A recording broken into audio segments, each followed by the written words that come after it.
가을, 김유정. 내가 주재소에까지 가게 될 때에는 나에게도 다소 책임이 있을는지 모른다. 그러나 사실 아무리 고쳐 생각해 보아도 나는 조금치도 책임이 느껴지지 않는다.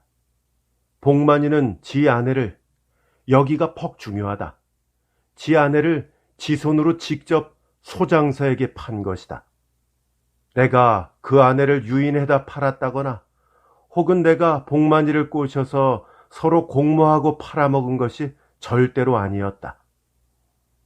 우리 동리에서 일반이 다 알다시피 복만이는 남의 꼬임에 떨어지거나 할 놈이 아니다.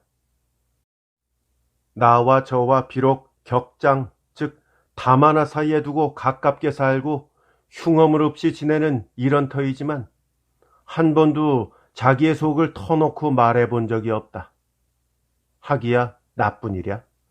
어느 동무구 간에 무슨 말을 좀 묻는다면 잘해야 세 마디쯤 대답하고 마는 그 놈이다. 이렇게 귀찮은 얼굴에 내 천자를 그리고 세상이 늘 마땅치 않은 그 놈이다. 오죽하여야 요 전에는 지 아내가 우리에게 와서 울며 불며 하소연을 다 하였으랴. 그 망할 건 먹을 게 없으면 변통을 좀 할 생각은 않고 부처님같이 방구석에 우두커니 앉아있기만 한다고. 우두커니 앉았는 것보다 더 싫은 거는 말 한마디 속 시원히 안 하는 그 뚱보가 밉다는 것이다. 많은 그러면서도 아내는 돌아다니면서 양식을 구워다가 여일이 남편을 공경하고 하는 것이다. 이런 복만이를 내가 꼬였다 하는 것은 번시가 말이 안 된다. 다만 한 가지 나에게 죄가 있다면 그날 매매 계약서를 내가 대서로 써준 그것뿐이다. 점심을 먹고 내가 봉당에 앉아서 새끼를 꼬고 있노라니까 복만이가 찾아왔다. 한 손에 바람에 나부끼는 이날지 한 장을 들고 내 앞에 와 딱 쓰더니 여보게, 자네 계약서 쓸 줄 아나? 계약서는 왜? 아니, 글쎄 말이야. 하고 놈이 어색한 낯으로 대답을 주저하는 것이 아니냐. 아마 곁에 다른 사람이 여럿이 있으니까 말하기가 거북했을지도 모른다. 그러나 나는 사나흘 전에 놈에게 조용히 들은 말이 있어서 아내의 일인가 보다 하고 얼뜬 눈치채었다. 쌀이 문 밖으로 놈을 끌고 나와서 그 귀 밑에다가 자네 옆였네, 어떻게 됐나? 놈이 단마디 이렇게만 대답하고는 두레두레한 눈을 굴리며 뭘 잠깐 생각하는 듯 하더니 저 물 건너서 하는 소장사에게 팔기로 됐네. 술집 하는 재순내가 소개를 해서 지금 주막에 와 있는데 자꾸 계약서를 써야 한다고 그래. 그러나 누구 하나 쓸 줄 아는 사람이 있어야지. 그래, 자네에게 써가지고 올 테니 잠깐 기다리라고 하고 왔어. 자넨 학교 좀 다녔으니까 쓸 줄 알겠지. 그렇지만 우리 집에 먹이 있나 붓이 있나? 그럼 하여튼 나하고 같이 가세. 맑은 시내에 붉은 잎을 담그며 일저온 바람이 오르나리는 늦은 가을이다. 시들은 언덕 위를 복만이는 묵묵히 걸었고 나는 팔짱을 끼고 그 뒤를 따랐다. 이때 적으나마 내가 지 친구니까 되든 안 되든 한번 말려보고도 싶었다. 다른 짓은 다 할지라도 5살 된 아들 영득이를 생각하여 아내만은 팔지 말라고 사실 말려보고 싶지 않은 것은 아니다. 그러나 내가 저를 먹여주지 못하는 이상 남의 일이라고 이러쿵저러쿵 짓거리기도 어려운 일이다. 맞붙잡고 굶고 있느니 아내는 다른 데 가서 잘 먹고 또 남편은 남편대로 그 돈으로 잘 먹고 이렇게 일이 펼 수도 있지 않으냐? 복만이의 뒤를 따라가며 나는 도리어 나의 걱정이 더 큰 것을 알았다. 기껏 한 해 동안 농사를 지었다는 것이 털어서 쪼기고 보니까 나의 몫으로 겨우 벼 2말 가옷이 남았다. 물론 덜어서 빚도 다 못 가린 복만이에게 되면 좀 나을는지 모르지만 이걸로 우리 식구가 한겨울을 날 생각을 하니 눈앞이 고되고 캄캄하다. 나도 올겨울에는 금점이나 좀 해볼까? 그렇지 않으면 투전을 좀 배워서 노름판으로 쫓아다닐까? 그런대로 미천이 들터인데 돈은 없고 복만이 같이 내다 팔 아내도 없다. 우리 집에는 여편네라고는 병들은 어머니밖에 없으나 나이도 늙었지만 우리 아버지가 있으니까 내 맘대로는 못하고. 이런 생각에 잠기어 짜증나는 복만이더러 네 아내를 팔지 마라 어째라 할 여지가 없었다. 나도 일찍이 장가나 들어두었다면 이런 때 팔아먹을 걸 하고 부질없는 후회뿐으로 큰 길로 빠져나와서 그럼 자네 먼저 가 있게. 내 먹붓을 빌려가지고 곧 갈게.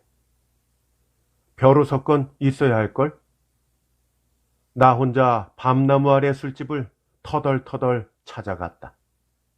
달개똥들이 한 산에 늘여놓인 뒷마루로 조심스럽게 올라서며 소장사란 놈이 대체 어떻게 생긴 놈인가 하고 퍽 궁금하였다. 소도 사고 계집도 사고 이럴 때에는 필연 돈도 상당히 많은 놈이리라. 지게문을 열고 들어서니 첫째 눈에 띈 것이 밤불이 치도록 살이 디룩디룩한 그리고 험상궂게 생긴 애꾸눈이다. 이놈이 아랫목에 술상을 놓고 앉아서 냉수 마신 상으로 나를 쓱 쳐다보는 것이다. 바지 저고리에는 때가 쪼르륵 묻은 것이 게다 뒷단에는 모양을 낸답시고 누런 병정각반을 치올려 쳤다. 이놈과 그 옆 한 구석에 쪼그리고 앉아있는 영득 어머니와 부부가 되는 것은 아무리 봐도 좀 덜 맞는 것 같다. 많은 영득 어머니는 어떻게 되든지 간에 그 처분만 기다린다는 듯이 잠자코 아이에게 젖이나 먹일 뿐이다. 나를 쳐다보고 자칫 낯이 붓는 듯 하더니 아재 내려오시오 하고는 도로 고개를 파묻는다. 이때 소장사에게 인사를 붙여준 것이 술집 할머니다. 사흘이 모자라서 여우가 못 되었다는 얘기를 들을 만큼 수단이 능글차서 둘이 인사하게 이게 내 먼 조카인데 소장사고 돈 잘 쓰고 하다가 뼈만 남은 손으로 내 등을 두덕이며 이 사람이 아까 그 계약서 잘 쓴다는 재봉이야. 거 뒤댁인지 우리 인사합시다. 이 사람은 물 건너 사는 황거풍이라 부르오. 이놈이 바로 우좌스럽게 큰 소리로 인사를 거는 것이다. 나도 저 못지않게 떡 버티고 앉아서 이 사람은 하고 이름을 댔다.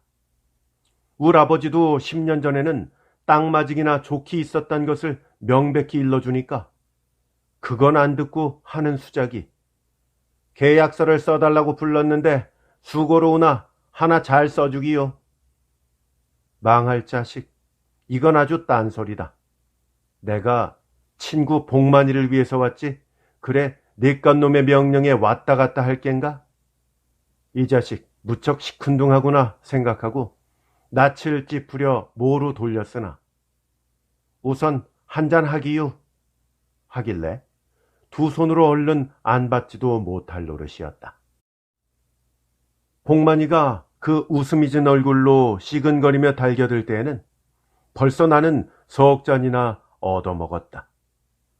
얼근한 손에 다모질아진 붓을 잡고 소장사의 요구대로 그려놓았다. 매매 계약서, 일금 50원, 위 금은 내 아내의 대금으로서 정히 영수합니다. 갑술년 10월 20일 조복만, 황거풍전. 여기에 복만이의 지장을 찍어주니까 어디 한번 읽어보우 한다. 그리고 한참 나를 의심스럽게 바라보며 뭘 생각하더니 그거면 고만이요? 만일 나중에 조 씨가 돈을 해가지고 와서 물러달라면 어떡하오? 하고 눈이 둥그래서 나를 책망을 하는 것이다. 이놈이 소장에서 하던 버릇을 여기서 하는 것이 아닌가? 하도 어이가 없어서 나도 벙벙이 쳐다만 보았으나 옆에서 복만이가 그대로 써주라 하니까 어떠한 일이 있더라도 내 아내는 물러달라지 않기로 맹세합니다. 라고 썼다. 그제서야 조끼 단축구멍에 골문 쌈짓끈으로 목을 매달린 커다란 지갑이 비로소 움직인다. 1원짜리 때 묻은 지전 뭉치를 꺼내들더니 손가락에 연실 침을 발라가며 앞으로 세어보고 뒤로 세어보고 그리고 이번에는 거꾸로 들고 또 침을 발라가며 공손히 세어본다. 이렇게 후질근히 침을 발라 셋건만 복만이가 또다시 공손히 침을 바르기 시작하니 아마 지전, 즉 지폐는 침을 발라야 장수를 하나보다. 내가 여기서 구문, 즉 수고비를 한 푼이나마 얻어먹었다면 참이지 성을 갈겠다. 5원씩 구문으로 10원을 답센 것은 술집 할머니요. 나는 술 몇 잔 얻어먹고 만 것이다. 뿐만 아니라 소장사를 아니 영득 어머니를 오리박 공동묘지 고개까지 전송을 나간 것도 즉 나다. 고개마루에서 꼬불꼬불 돌아내린 산길을 굽어보고 나는 마음이 저기 언짢았다. 한 마을에 같이 살다가 팔려가는 걸 생각하니 도시 남의 일 같지 않다. 게다가 바람은 매우 차건만 입대 호적삼으로 떨고 섰는 그 꼴이 가엾고 영득 어머니 잘 가게유. 아재 잘 기슈. 이 말 한마디만 남길 뿐 그녀는 앞장을 서서 사렛길을 살랑살랑 달아난다. 마땅히 저 갈 길을 떠나는 듯이 서둘며 조금도 섭섭한 빛이 없다. 그리고 내 등 뒤에 섰는 복만이조차 잘 가라는 말 한마디 없는 데는 실로 놀라지 않을 수 없다. 장승같이 뻗쩍 서서는 눈만 꿈뻑꿈뻑 하는 것이 아닌가? 개자식. 하루를 살아도 지 계집이련만 근 10년이나 소같이 부려먹던 이 아내다. 사실 말이지 지가 여지껏 굶어 죽지 않은 것은 상냥하고 돌림성 있는 이 아내의 덕택이었다. 그런데 인사 한마디가 없다니 개자식 여간 밉지가 않았다. 영덕이는 저 아버지 품에 잔뜩 붙들려 기가 올라서 운다. 멀리 간 어머니를 부르고 두 주먹으로 아버지의 복장을 두드리다간 한 번 쥐어박히고 멈칫한다. 그리고 조금 있으면 다시 시작한다. 소장사는 얼굴에 술이 잠뿍 올라서 지멋대로 한참 짓거리더니 친구 신세 많이 졌수. 이담 갚으리다. 하고 썩 멋들어지게 인사를 한다. 그리고 뒤툭뒤툭 고개를 나리다가 돌뿌리에 채키어 뚱뚱한 몸뚱아리가 그대로 떼굴떼굴 굴러버렸다. 중툭에 내뻗은 소나무에 가지가 없었다면 낭떠러지로 떨어져 고만 터져버릴걸. 요행이 툭툭 털고 일어나서 입맛을 다신다. 놈이 좀 무색한지 우리를 돌아보고 한번 빙긋 웃고 다시 내걸을 때는 영득 어머니는 벌써 산 하나를 꼽들었다. 이렇게 가던 소장사 이놈이 닷새 후에는 날더러 주제소로 가자고 내끄는 것이 아닌가? 사기는 복만이한테 당하고 내게 찌다우, 즉 내게 책임을 전가한다. 그것도 한가로운 때면 모르지만 남 한창 바쁘게 걸음 쳐내는 놈을 좋도록 말을 해서 듣지 않으니까 나도 약이 안 오를 수 없고 꼴김에 놈의 복장을 그대로 떼다 밀어버렸다. 풀밭에가 털썩 주저앉았다가 일어나더니 이번에는 내 멱살을 바짝 부여잡고 소 다루듯이 잡아끈다.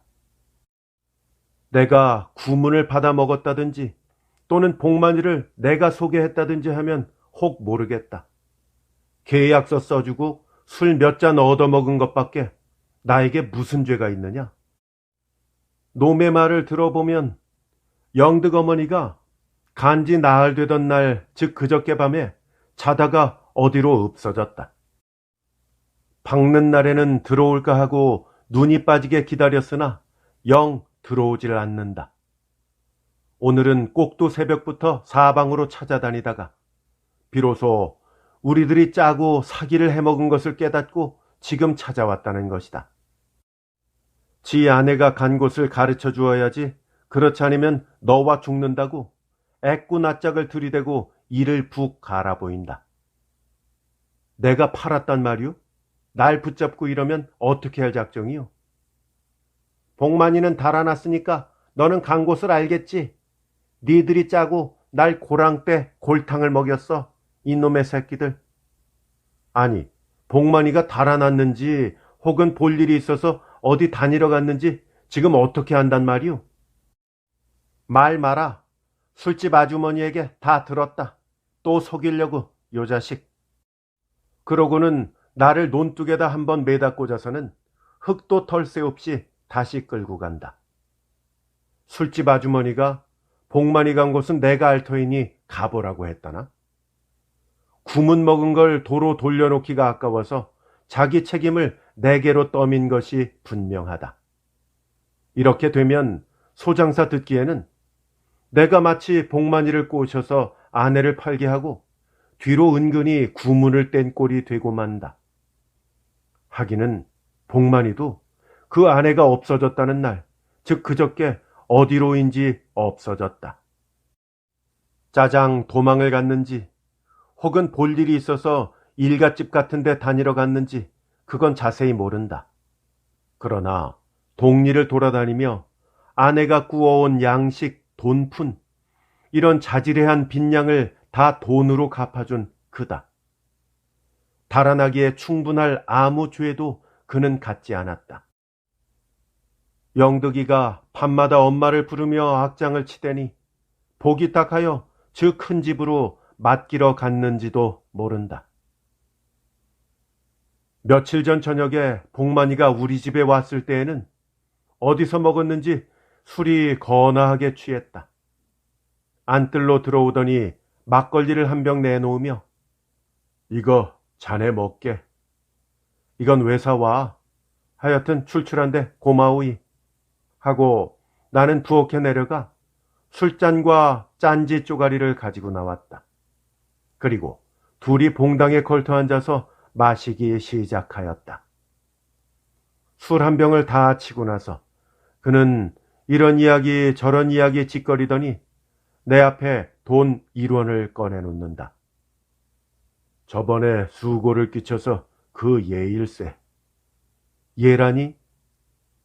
나는 눈을 둥그렇게 뜨고 그 얼굴을 이윽히 쳐다보았다. 마는 속으로는 요전 대소료로 주는구나 하고 이쯤 못 깨달은 바도 아니었다. 남의 아내를 판돈해서 대소료를 받는 것이 너무 무리한 일인 것쯤 나도 잘 안다. 술을 먹었으니까 그만해도 좋다 하여도 들고 술 사 먹게. 난 이거 말고도 또 있으니까. 하고 굳이 주머니에 넣어주기까지 하므로 나는 궁하기도 하고 그대로 받아두었다. 그리고 그 다음부터는 복만이도 영득이도 우리 동리에서 볼 수가 없고 그뿐 아니라 어디로 가는 걸 본 사람조차 하나도 없다.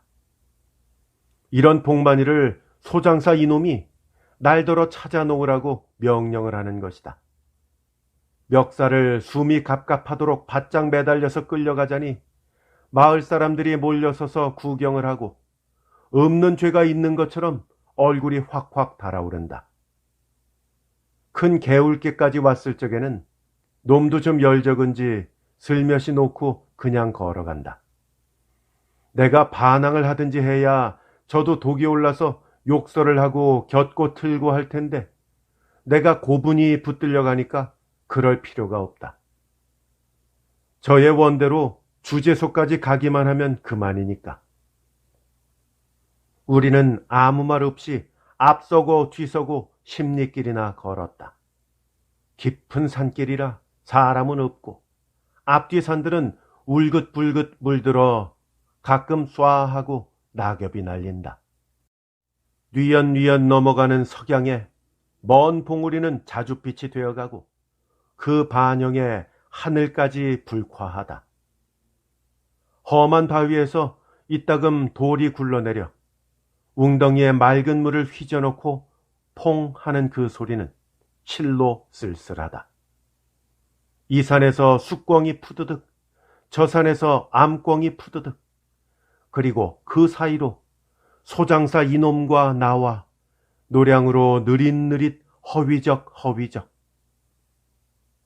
또 한 고개를 놈이 뚱뚱한 몸집으로 숨이 차서 시근시근 올라오니 그때는 이미 노기는 완전히 사라졌다. 풀밭에 펄썩 주저앉아서는 숨을 돌리고 담배를 꺼내고 그리고 무슨 마음이 내켰는지 날더러 다리 아프겠소. 우리 앉아서 쉬입시다. 하고 친절히 말을 붙인다. 나도 그 옆에 앉아서 주는 권련을 피우며 물었다. 아직도 주제소까지 희오리가 남았으니 어둡기 전에는 못 갈 것이다. 아까는 내 퍽 잘못했소. 별말 다하오. 그런데 참 복만이 간데 짐작도 못하겠소? 아마 모르긴 몰라도 덕냉이 저 큰 집으로 갔기가 쉽지요. 이 말에 놈이 경풍을 하도록 반색하여 애꾸눈을 바짝 들이대고 꿈뻑거린다. 그리고 우는 소리가 잃어버린 돈이 아까운 게 아니라 그런 계집을 다시 만나기가 어려워서 그렇다. 버니 호래비의 몸으로 얼굴 똑똑한 아내를 맞아다가 술 장사를 시켜보고자 벼르던 중이었다. 그래, 이번에 해보니까 장사도 잘할 뿐더러 아내로서도 훌륭한 계집이다. 참이지 며칠 살아봤지만 남편에게 그렇게 착착 붙고 정이 붙는 계집은 여지껏 보지 못했다. 그러기에 나도 저를 위해서 인조견으로 옷을 해 입힌다. 갈비를 구에다가 구워 먹인다. 이렇게 기뻐하지 않았겠느냐? 덧돈을 들여가면서라도 찾으려고 하는 것은 저를 보고 싶어서 그럼이지 내가 결코 복만이에게 돈으로 물러달랄 의사는 없다. 그러니 아무 염려 말고 복만이 갈 듯한 곳은 다 좀 가르쳐 달라는 것이다. 놈의 말투가 또 이상스럽게 꿰는 걸 알고 불쾌하기가 짝이 없다. 아무 대답도 않고 묵묵히 앉아서 담배만 빠니까. 같은 날 같이 없어진 걸 보면 둘이 짜고서 도망간 게 아니오? 40리씩 떨어져 있는 사람이 어떻게 짜고 말고 한단 말이오? 내가 이렇게 펄쩍 뛰면서 핀잔을 주니까 그도 잠시 낭망하는 빛을 보이며 아니 일테면 말이지 내가 복만이면 저 아내가 어디 간 것쯤은 알 게 아니오? 하고 꾸중 만난 어린애처럼 어리광조로 빌붙는다. 이것도 사랑병인지 아까는 큰 채를 하던 놈이 이제 와서는 나에게 끽소리도 못한다. 행여나 여망 있는 소리를 들을까 하야 속달케 나의 눈치만 끓이다가 덕냉이 큰 집이 어딘지 아오? 우리 삼촌 댁도 덕냉이 있죠. 그럼 우리 오늘은 도로 내려가서 술이나 먹고 내일 일찍이 같이 떠납시다. 그러기유. 더 말하기가 싫어서 나는 코대답으로 치우고 먼 서쪽 하늘을 바라보았다. 해가 막 떨어지니 산골은 오색영롱한 저녁 노을로 덮인다. 산봉우리는 숫째 이글이글 끓는 불덩어리가 되고 녹이 가득 찬 위험을 나타낸다. 그리고 나직이 들리는 우리 머리 위에 지는 낙엽 소리.